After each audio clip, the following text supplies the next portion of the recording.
Saudara sekalian kasih dalam Yesus, dalam perikop Injil hari ini kita menyaksikan suatu adegan yang menarik di mana beberapa orang Farisi dan orang-orang Herodian mencoba menyebab Yesus dengan suatu pertanyaan tentang membayar pajak kepada Kaisar Romawi.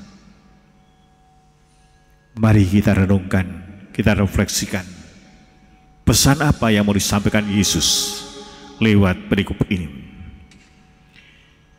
Saudara sekalian kasih, Yesus mengajarkan kepada kita untuk mengakui kewajiban kita sebagai warga negara dan sekaligus juga warga masyarakat.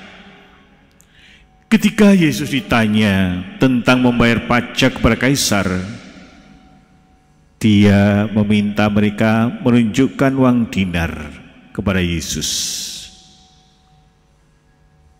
Dalam menjawab pertanyaan itu, Yesus berkata, setelah melihat uang dinar itu, berikanlah pada Kaisar apa yang menjadi hak Kaisar. Pesan ini mengingatkan kita untuk memenuhi tanggung jawab kita sebagai warga negara yang baik dengan membayar pajak dan mematuhi hukum-hukum yang berlaku di dalam dunia itu. Sehingga pesannya jelas bagi kita semua juga pada saat ini, bagaimana kita harus taat membayar pajak, tapi juga taat pada hukum-hukum yang berlaku di mana kita hidup, yaitu di Indonesia ini. Meskipun kita mengakui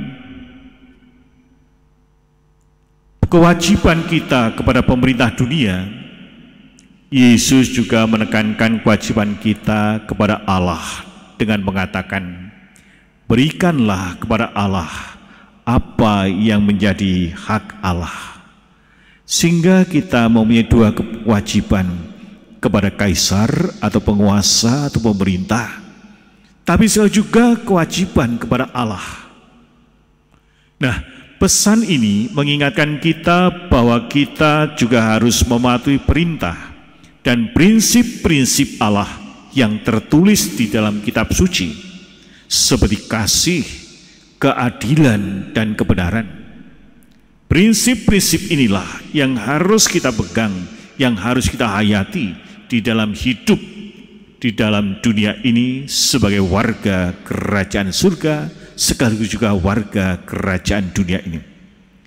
Bapak, Ibu, dan saudara kasih, Yesus mengajarkan bahwa sebagai pengikutnya kita memang hidup di dalam dunia ini, tetapi juga berpartisipasi dalam kerajaan Allah yang jauh lebih besar daripada dunia ini.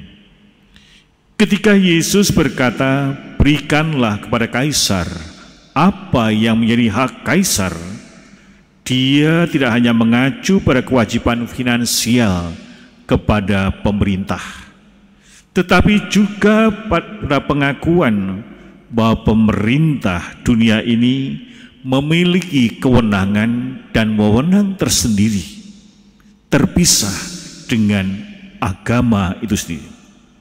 Namun Yesus juga mengingatkan kita bahwa Allah adalah penguasa yang lebih tinggi daripada para penguasa dalam dunia ini.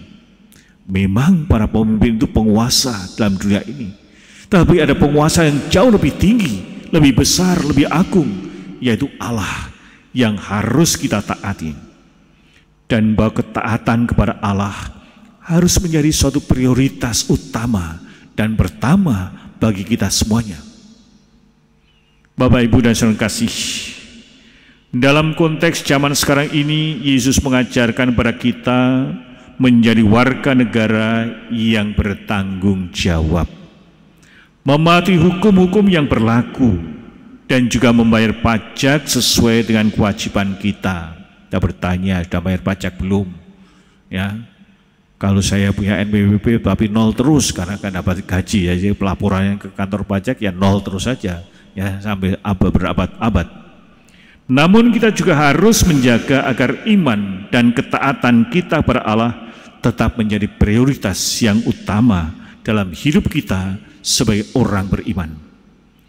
Yesus mengajak para pengikutnya untuk hidup di dalam keteguhan iman, berniat baik, dan juga memberikan kesaksian yang positif kepada dunia tentang kebenaran dan kasih Allah. Sehingga kita dipanggil untuk menjadi saksi-saksi kebenaran dan juga saksi kasih Allah dalam hidup kita sehari-hari, dalam relasi kita kepada sesama manusia. Bapak, Ibu, dan saudara kasih, mungkin kita lalu bertanya dalam hati kita, bagaimana sikap kita kalau melihat pajak itu, dana pajak itu disalahgunakan, diselewengkan, atau lebihnya kita berimajinasi, bagaimana ya sikap Yesus apabila melihat, menyaksikan dana pajak sekarang ini diselewengkan dan dikorupsi?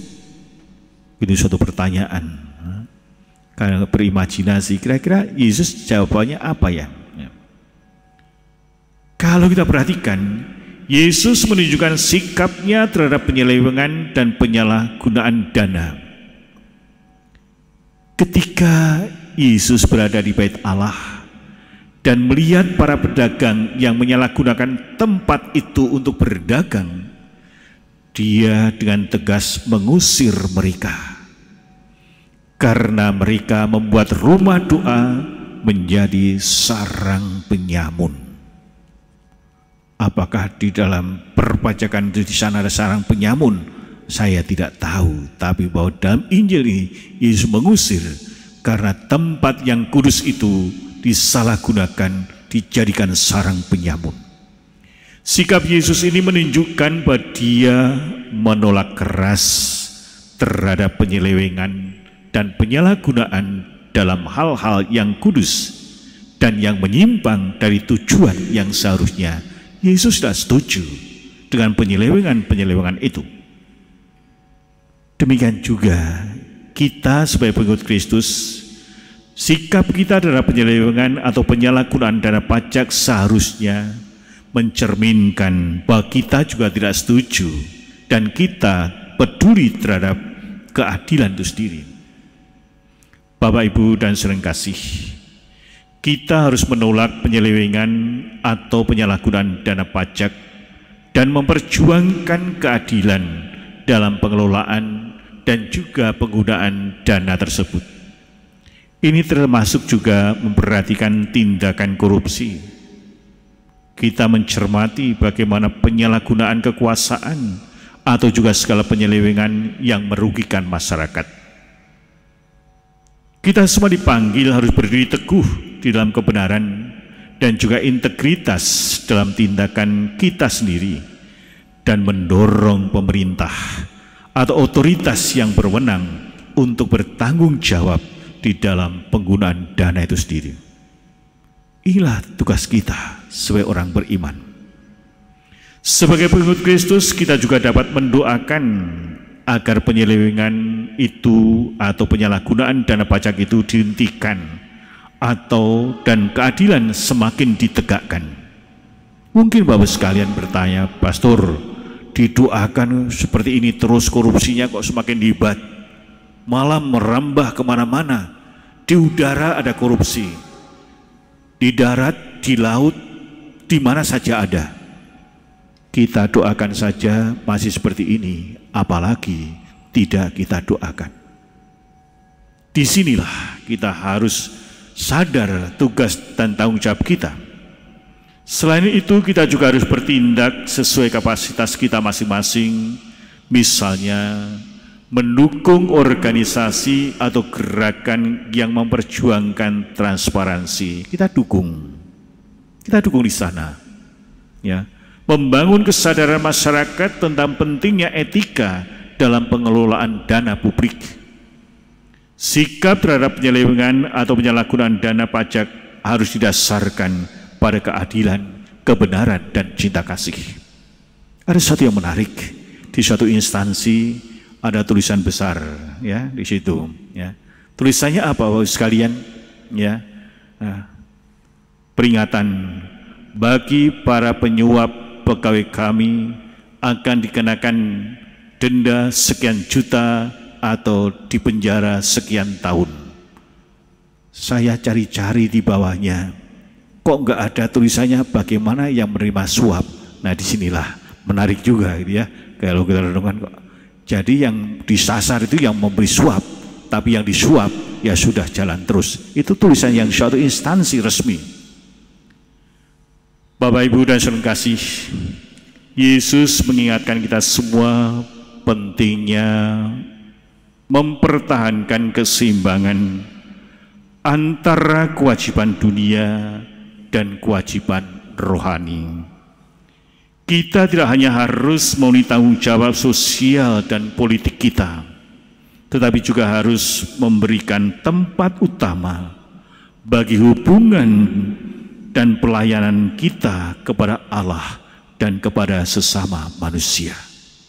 Inilah yang diharapkan dari Yesus, agar kita hidup dalam keseimbangan, memperhatikan hal-hal yang kewajiban-kewajiban duniawi, tapi juga kewajiban-kewajiban ilahi, yaitu semakin mengutamakan Allah dalam hidup ini tanpa melupakan dan mengabaikan kewajiban-kewajiban kita selama hidup dalam dunia.